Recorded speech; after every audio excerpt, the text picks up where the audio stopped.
अल्लाह पाक के आखिरी नबी हज़रत मुहम्मद सल्लल्लाहु ताला अलैहि वसल्लम ने इरशाद फरमाया, जब दो दोस्त आपस में मिलते हैं उनके दिल में कोई नफ़रत नहीं होती, उनके दिल में कोई कुदरत नहीं होती।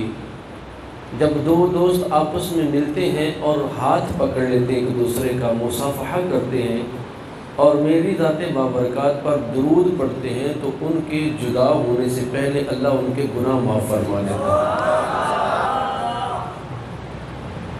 आइए नियत कीजिए कि जब भी मिलेंगे अल्लाह और उसके रसूल की रज़ा के लिए मिलेंगे।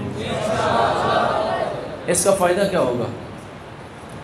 रसूल पाक सल्लल्लाहु ताला अलैहि वसल्लम ने इरशाद फरमाया, क़यामत का रोज़ होगा, हशर बपा होगा, हर तरफ अफरा तफरी होगी, सूरज 1.25 मील पर आकर आग बरसा रहा होगा, ज़मीन तांबे की दहकती होगी, हर एक जो है वो परेशानी में मुब्तला होगा। रब्बे कायनात जल्ला वाला ऐलान फरमाएगा, कहाँ हैं वो लोग जो दुनिया में मेरी खातर मोहब्बत रखा करते थे, जो मेरी खातर एक दूसरे से प्यार करते थे, जो मेरी खातिर लड़ाइयाँ ख़त्म कर देते थे, झगड़े ख़त्म कर देते थे, कहाँ हैं वो लोग? आए, आज मैं उनको अपने अर्श का साया अता फरमाऊँगा। अल्लाह की रज़ा के लिए आपस में मोहब्बत रखने वाले कल बरोज़े क़यामत अर्श के साए में होंगे।